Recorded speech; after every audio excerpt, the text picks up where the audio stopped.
For years, the iMac has stood alone above the rest of the pack, but no longer. Microsoft has begun challenging Apple in areas of the market it used to rule with ease, and the Surface Studio is a great first step in knocking Apple down a peg. My name's Alex Radu, and welcome to All Hands on Tech. The simplest way to describe the Microsoft Surface Studio is that it's what you've always wanted an iMac touchscreen to be. But the truth is simple, the Surface Studio isn't better than an iMac, it's just a comparable option with some really nifty features. I'm happy to see Microsoft take a risk with the Surface Studio. For years, the tech giant has let its partners, i.e. Dell, HP, etc., create hardware with Windows packed on. But that has changed with the Surface family. Like Apple, Microsoft now has a premium family of devices that pro Windows users are going to love getting their hands on, and the Surface Studio is no exception. The 28-inch 4.5K touchscreen is certainly a thing to marvel at. Whether it be high-res photography or 4K video editing, Microsoft has created a screen that will make artists' mouth water. Truly, using the Surface Studio is an extraordinary visual experience. However, the glossiness of the display does make it extremely reflective, which I found to be super annoying. Aside from the great display, what makes this all-in-one desktop stand out is the zero-gravity hinge that allows users to tilt the device down as far as 20 degrees. This is what makes the Surface Studio an appealing idea for artists. No longer will they have to draw on an attached tablet, the Surface Studio can become their drawing board. Power-wise, the device falters a little bit.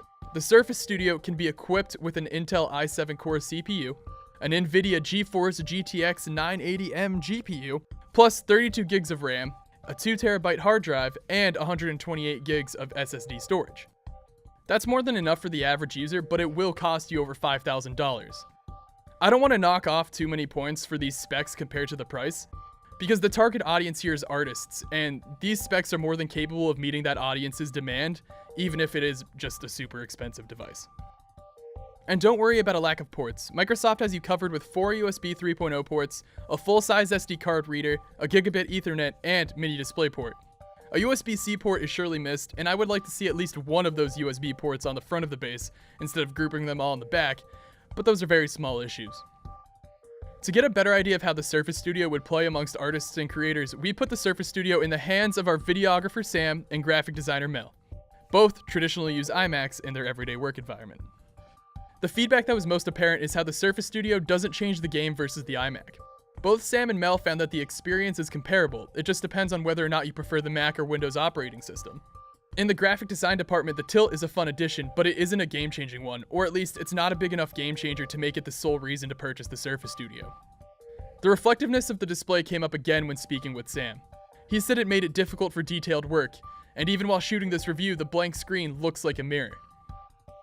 We can't forget about the Surface Dial.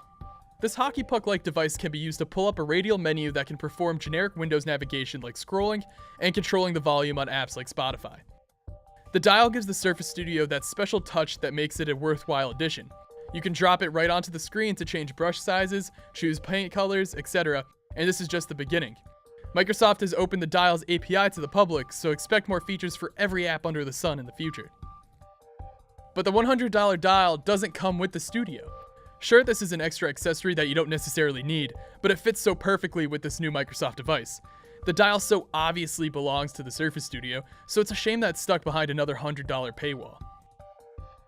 This brings me to the price of the Surface Studio as a whole. The Surface Studio in Canada starts at $4,000, and that's just for the 6th gen i5 8GB of RAM model, which admittedly is probably good enough for most artists and marketing departments. But if you want an i7 core at all, the price jumps up to about $4,600, and if you want those maxed out specs, that's over $5,000. It's no denying that this is an expensive machine, and considering the target audience of artists and creators, you have to wonder if that price is just too much for the Surface Studio to really make a splash. I really enjoyed my time with the Surface Studio, but the price is a negative that anyone looking to buy it will have to jump over. But hey, if your marketing or art department is looking to upgrade devices and is willing to spend a bit more, the Surface Studio is definitely a device that they should be looking at. Thanks for watching All Hands on Tech. If you like this review, be sure to give us a like and subscribe, and let us know what you think about the Surface Studio in the comments below. Until next time, my name's Alex Radu. Thanks for watching.